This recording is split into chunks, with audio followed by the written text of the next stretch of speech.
my weekly Heart to Heart, and I'm so happy to have my dear colleague and friend Kim Smith Claudel with us, who is the CEO of Learning Beautiful. How are you, Kim?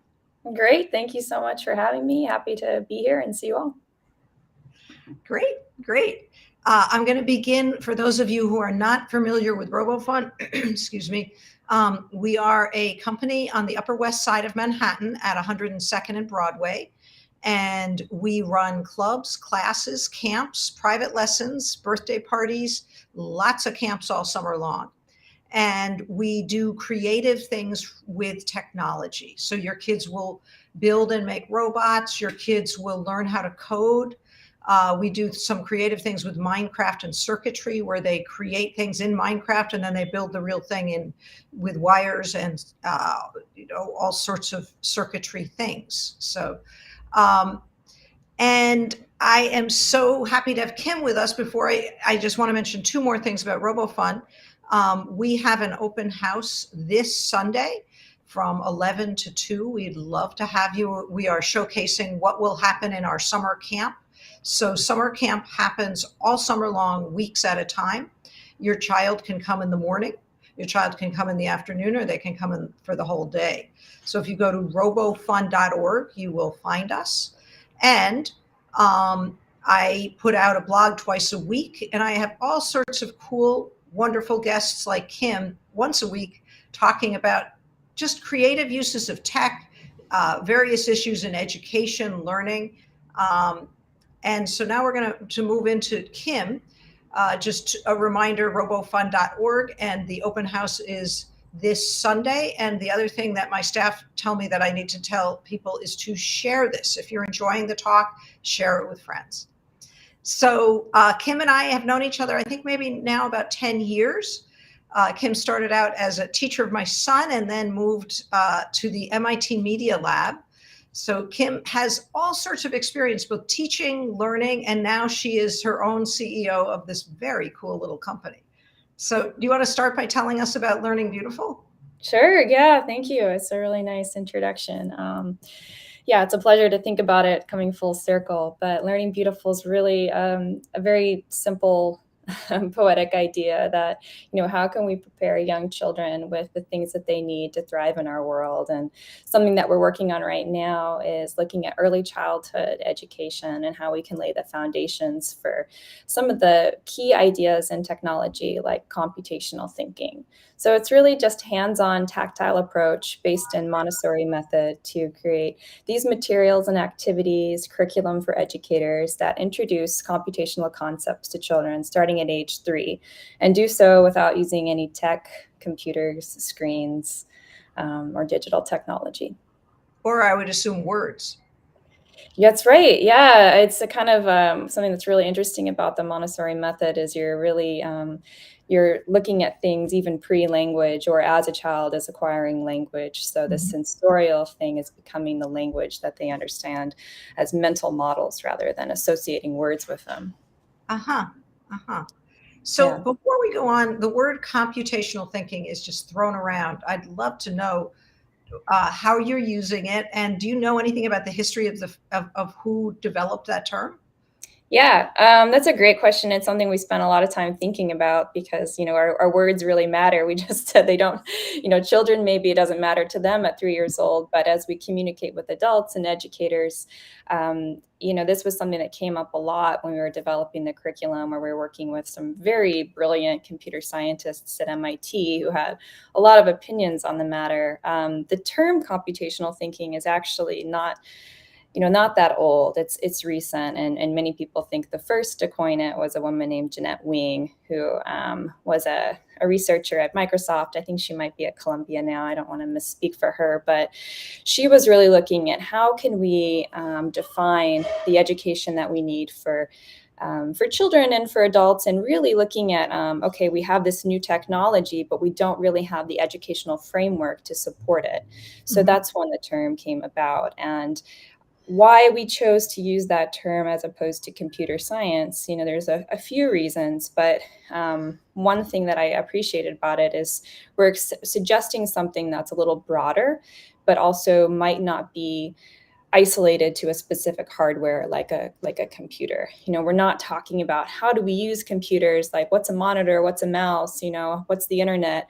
It's more about these foundational ideas that are implemented in hardware like a computer and the foundations of computer science, but can also be extended to other subject matter. And we see that so much today with biology and arts and design and things like ecology, philosophy. We can go on and on about how we can take these ideas that are computational and extend them to other things. So we think of it as foundations of abstraction, even communication, how you can represent one idea in another form, potentially using numbers to communicate with the machine. How do we think about sequencing? How do we think about problem solving? And really laying out the foundations of those tools that are just a different way of thinking that incorporate things that we already know. Cool. So your company right now sells product to schools and to individuals, as well as you put out a lot of free ideas for projects for parents at home. And especially during the pandemic, you were doing a lot of this. So That's right. Yeah, I'd like to do some more. They were a little labor intensive, but it was, I think a lot of us were feeling at the beginning of the pandemic a real sense of camaraderie and what can we do to help and what can we do to be together. And as a company, you always want to be making those decisions from that framework. Like, what am I putting in the world and how is it contributing to something better? And the at-home activities were realizing that we had been making all these products with this simple idea that they're physical materials to represent these abstract ideas. And the free activities were really a way to give parents or educators, now we're in this new context at home, a way to take that same foundational approach of physical interactions, play-based learning, engagement with an adult, but without any fancy materials, usually just with things you have on hand, very humble things. And I think it was kind of a nice thing to offer when so many parents and kids were starting to feel very early on a little Zoom fatigue or just craving some way to have more of this hands-on engagement. And they were meant to incorporate other things as well. So a lot of them had these STEM concepts, but incorporated art, design, storytelling, movement, dance, music, because that's one of our goals too, is to blur those boundaries a bit and open up the space for all kinds of learners with diverse interests. Sure. So Kim and I share that we're both artists on the side, or maybe on the side, but I think it really deeply influences the vein of what our companies do and how we do it. So, so do you want to share some products that? Sure. Yeah. For sure. Yeah, I'd love to share. Do you also want to share some of the free things or tell people how to find them? Yeah, I will do both. I'll show you some things and give you some guidance on where to go with some free activities. I've been talking a bit abstractly, so it's usually a little helpful to see physical things. I'm going to show you a couple things. Some of our foundational materials that start with ages 3 to 6 mostly, but also go up to age 9, are looking at some of these foundational concepts that may be the underpinnings for coding, but aren't quite there yet. So one concept we have, this is the pixel boards. And this is really about representation, and specifically here about image representation and how we can use numbers to represent something else, specifically an image. And this is kind of something that we may take for granted as adults, but to associate one thing with another as a simple code as a way of communicating, and especially with numbers, is pretty exciting. So the first interactions with a 3-year-old, we have these design cards and this cork board, and then there's these little pixel tiles. There's only 2 colors. There's black and then there's white. So a child's first interaction at a young age, they might just be matching this picture. We even have them first lay the tiles on the card to make this association that this right here is a representation for something else, almost like a map. We can think of it. This is not the cork board, it's a stand-in for it. And so then they might, match the picture. And this is also building, we try to layer in these developmental concepts as well, so that they're working with these stages in their own development, where they're creating this one-to-one association. Again, that this represents this, not the same, but we can make connections. And then from there, usually around 3 or 4, we make this leap into using numbers. So instead of having the image, we're now going to say that a 1 represents a black tile and a 0 represents a white tile. Mhm. So from there, they fill out these codes. They follow a 1 onto the cork board, and then there's a 0, and then a 0. And what I like about this is because it's very tactile. It's also starting to work on things like a little pincer grip or grabbing small things. Children at this age love details.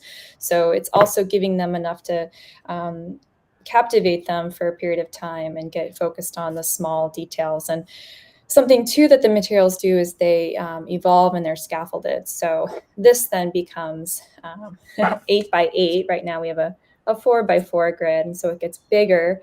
And then we have a big one that's 16 by 16, and it's growing by this power of 2. They make the connections. They realize when they have more pixels, there's more information. They might have a more detailed image, but there's also the opportunity to go backwards and forwards. So they may create their own images, write down their code, share it with a friend, think of it as saving their images, which is, I think, a nice way to allow some creative expression as well. I like that back and forth with coding and encoding. Mm-hmm. So And that's that one of one. the things, can you tell us about the materials Sure. what's the pixel board made out of? Yeah, it's made out of cork and wood. Uh-huh. And right now we're looking at some new materials for tiles, some recycled materials, as well as potentially ceramic. And then we have other materials there. I'd say they're mostly made out of wood and canvas, and then like all natural water-based dyes. So That's so yeah, nice. it is nice. Very appealing. So. Right. Yeah, I think that was, something that we really were focused on. And like I had mentioned, we were really inspired by the Montessori method, and the materials in those classrooms are they're gorgeous design objects, and they're very simple, but they're also made to last as well. So, you're hoping that they become timeless in that way. Right. That's great. So, in a classroom of maybe 12 kids, you would have 6 of the pixel boards and maybe have them work in pairs? Yeah, I think it depends on the classroom. We developed these quite a bit with Montessori educators, so they were tested in those classrooms. We really got their feedback, not with the intent that they would only live there, but that was just the knowledge that we brought into the approach. So they're used in all sorts of other classrooms, public schools, Montessori classrooms, other countries. And like in the Montessori classroom, for example, they'll just have one of everything, and they'll live on their place in the shelf. And you think of the classroom as being curated, and children receive lessons, and then they can go to whichever Right. work that they want. But like in other places, they may, like you say, have several of them. I think when you, like with the pixel boards, when you get a little bit bigger, it's a great opportunity for collaboration. Cool. Yeah. Cool. Yeah. So do you want to show another project? Sure. Well, I can talk a little bit about one of the free resources that I think is a really nice connection with this one. Yeah. So there's several. I think there's like 20, but one of my favorites is this one called Weaving Codes, and it closely resembles the pixel board in that you're kind of creating an image based on 2 values, these binary values. And the weaving codes is just paper weaving. So you're creating a frame, you're cutting it. So you're using your hands, you're cutting things, you have paper on hand. It's not challenging in that way. And then you're threading paper over and under. But in order to find that pattern to create the image, we have these punch cards or design cards. And they're based on work by Ada Lovelace and Charles Babbage. And some of the early computational machines first computers were actually based on or inspired by the Jaccard Loom, which is this incredible technology that created beautiful weavings from punch cards. So a punch card being this computational code, it's just telling the machine when to go over and under. And so we take this very complicated thing and make it very simple so that you're, again, like the pixel boards, you have your information, which is a stand-in for an action that you're going to implement for a repeatable, reliable outcome.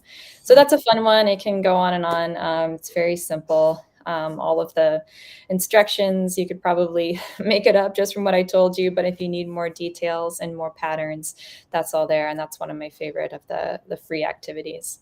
Right. So when we, excuse me, when we think about weaving, we think over, under, over, under, over, under. But depending on what you create, children can create one strip that is over, under that pattern, but then you can do two over, two under, that kind of thing. Exactly. Yeah, exactly. And I'm not a weaver, so I don't want to misspeak there, but I'm sure it gets a lot more complicated. Right. But we can make it really, really simple. And I think what's nice about the over under, yeah, they can be 2 overs and 3 unders and what have you, but it's just those two values. And that's a thread that's through a lot of the materials right now is taking these complex, messy ideas like art or philosophy or how we communicate as humans, which is very difficult to articulate in a computational way. But how do we reduce information to these binary values?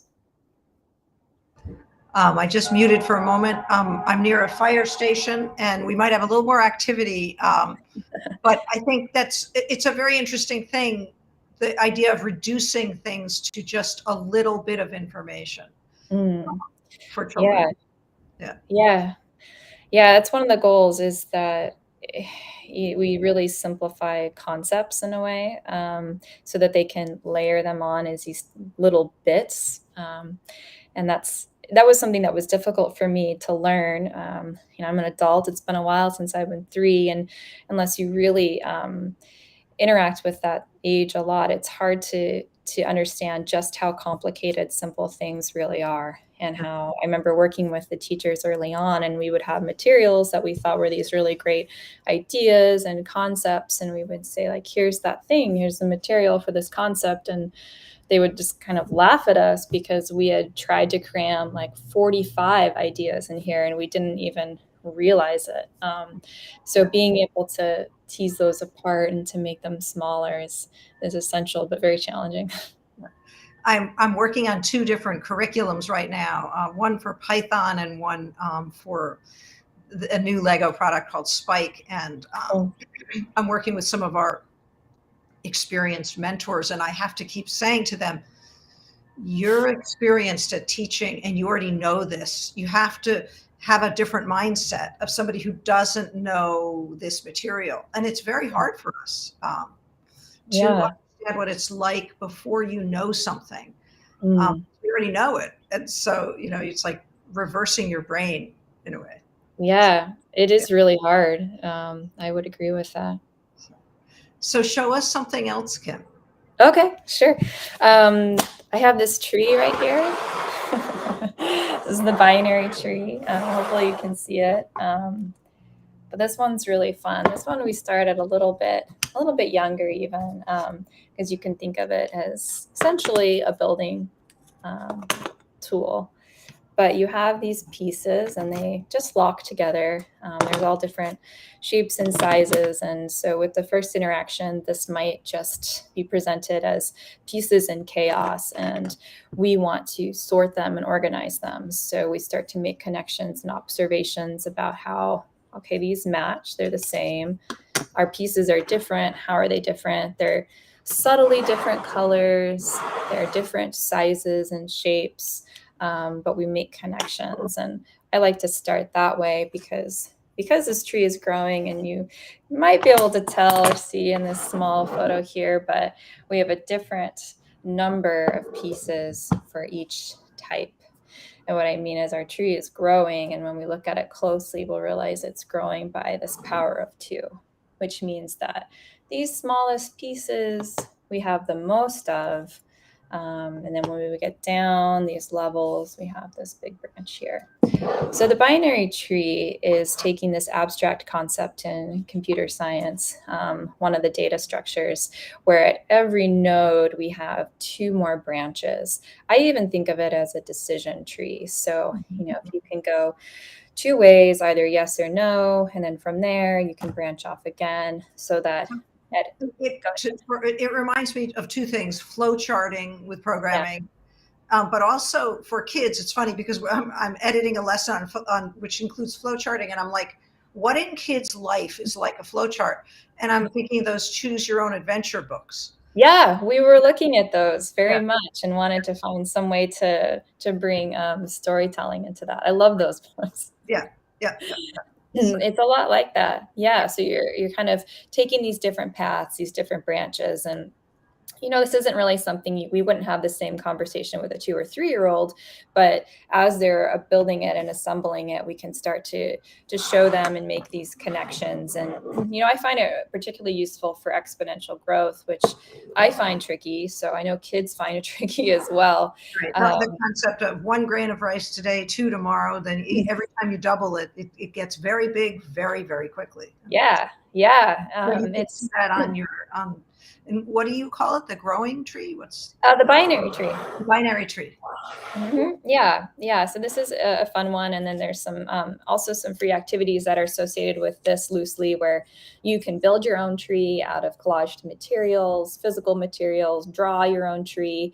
I like drawing a tree. I think some teachers in classrooms had done like a big paper on the wall and had the kids draw it. And what you learn really quickly is exactly what you're saying, is it grows so fast and you start to run out of room. And that's really fun to see that happen, as well as layering in the time that it takes to make that happen as well. So I'm thinking about some of our parents at home. They could purchase some of these materials if they go to learningbeautiful.com, if they wanted very soon. Yeah, this is an interesting time where we have some new materials from a new manufacturer, but we just sold out the first batch. We'll have the next batch available soon, but you can always sign up for updates and we'll let you know. Okay. All right. Yeah. So tell us about, so Kim, you come from a teaching and art background, and now you're having to source materials for people to create things. Talk a little bit about how that's been. Yeah, it's been great. I mean, I think one of the things that I have appreciated about my journey is just I never knew where I was going, and that's something that I have always done. And sometimes I feel a little insecure about it and feel like I should be more decisive. It's kind of this balance of being open to the world and then allowing a path to arrive and take you somewhere, as opposed to just forging your own. But I am very grateful for where things have aligned, particularly with how I'm able to bring art and design into this way of thinking, which is not really unlike, I still make a lot of work and think about my time like in grad school with that, where, art is really just a way of communicating, of taking something that may be abstract, maybe associated with language, maybe not, maybe exists somehow in your mind, and then finding some way to create it as a physical form in which you can take it out into the world and communicate. And that's really kind of the same process in a lot of ways of what creating materials is like. So I like connection. I think you had suppliers in China, but now you're no, never. I was pretty adamant about that. Okay, good. That was a hard line. Yeah, no, we've always had sourcing materials in the States and working with manufacturers here. And for the time being, the reason we wanted to do that, there's many reasons, but I have been really blessed to work with people more directly, thinking of it as a collaboration and realizing that that way we can be really in control of where materials are coming from, what people are getting paid, making sure that they're really supported, following best business practices for what goes on in the factory. And that's been really meaningful because it's an opportunity rather than just a way to cut costs. So Yeah, right now we're working with a great company based in upstate New York. They're making beautiful, beautiful things. Sourcing materials is difficult, but the other part of it is learning new things. What? Yeah. I think you and I both share that, right? I can't reveal a lot of this, but I'm in a renovation project and I'm picking out tile and it's really exciting stretching one's mind and learning new things. And I sense that about you. So how does it work to find somebody to build these products? It was pretty hard in the beginning.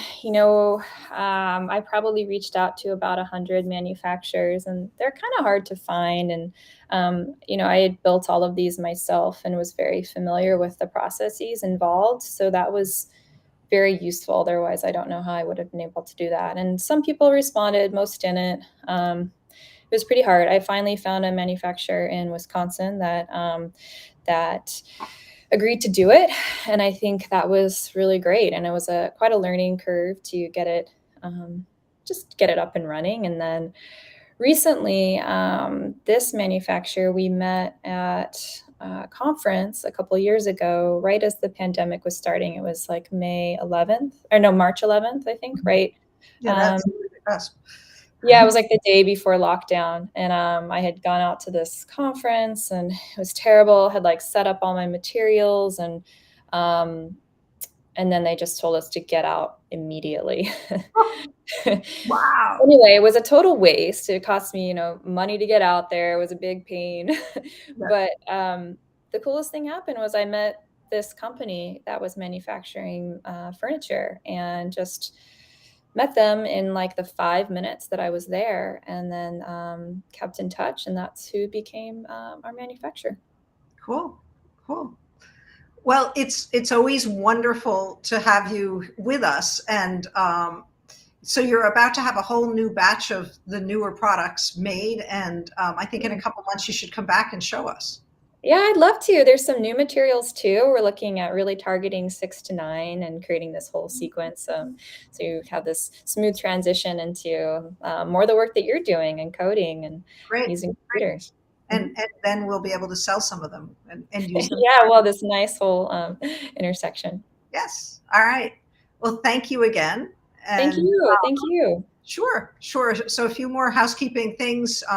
Kim Smith Claudel's products are at learningbeautiful.com, which is in the chat. And for Robofun, where we offer classes, camps, private lessons, birthday parties, go to robofun.org. Sign up for our mailing list. And if this talk has been interesting, please share it with other people. If you'd like to see our camps in action, we have an open house on May 1st from 11 to 2 at 102nd and Broadway. So thank you, Kim. Have a great Thank day. you. Thank you so much. Great to Sure. see you.